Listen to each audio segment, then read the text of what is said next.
Okay, guys, I want to do a cool video about. It talks about the movie The Crow, about Brandon Lee's. Talks about The Crow, the movie. Talks about Brandon Lee's death, and like this author like tries to investigate it. So it's called The Crow, the story behind the film.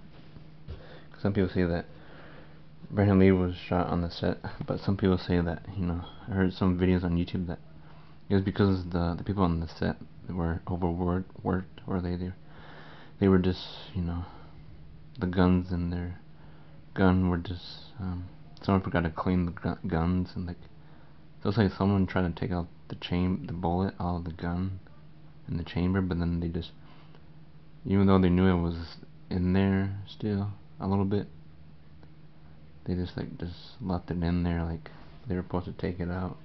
They took out some of it, but like just left some of it in there. So I think that's what killed Brandon. But this is like some pictures of Brandon Lee getting his makeup on The Crow. I always wanted to make my face look like that for Halloween, and I did try to do something like that, like look like The Crow on Halloween. And like,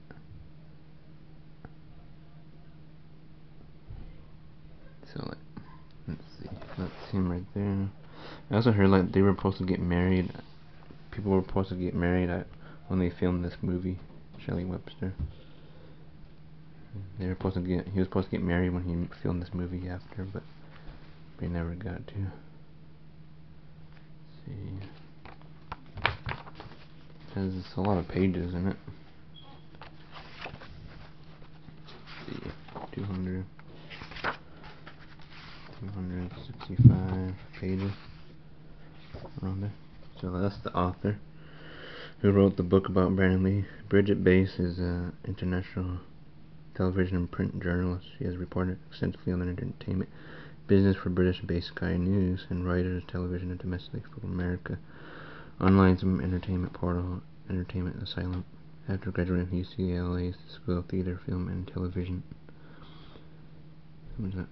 Bridget pursued her journalism career at Life magazine. A native of San Francisco, Bridget made her home in Los Angeles. This is her first book. She looks so cool. I wish I could meet that lady. Let's see. So these are like people that knew the unit photographer of the movie. It says for a long time, the making of the movie The Crow. So the guy says, for a long time after that film, I really sensed Brandon's presence around me, and I could feel that his bare-chested, wet body. Sometimes I feel him riding in the car next to me, or walking next to me, or sitting in a room with me. It was kind of a weird thing. Robert Zimmerman. The Crow is a research to its viewers that there's a love which outlasts death. He was killed by a combination of sort of greed, collaborating with incompetence. John Shirley, screenwriter of The Crow. The film made me superstitious. I saw a ghost.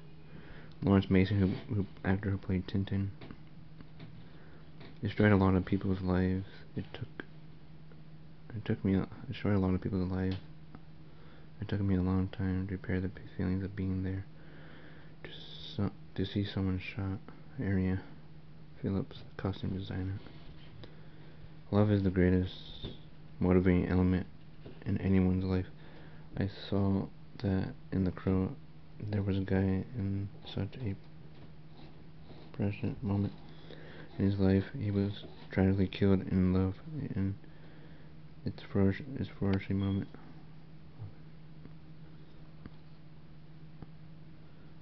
And without that encompassed such a wealth of emotion, Jeff Mouse, producer.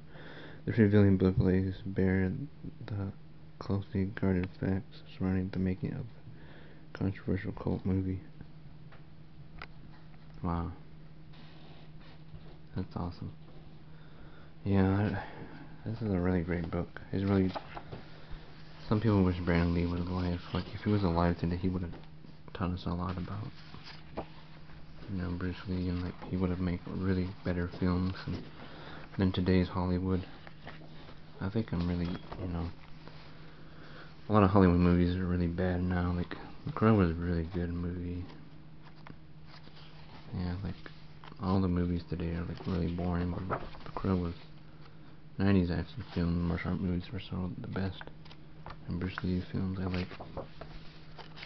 my favorite Bruce Lee movie was Way of the Dragon, where he fights Chuck Norris, and that's probably my favorite one.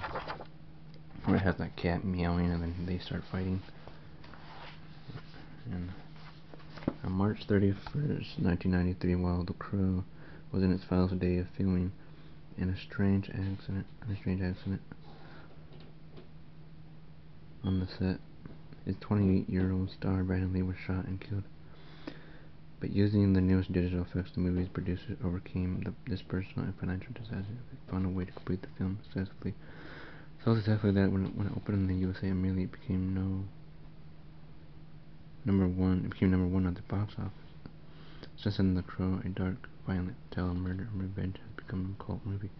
Some people feel that there was a tragic inevitably wrapping together the nature of The Crow and its young star's life and death, and even link it to the earlier mysterious death of Bruce Lee and Brandon's father.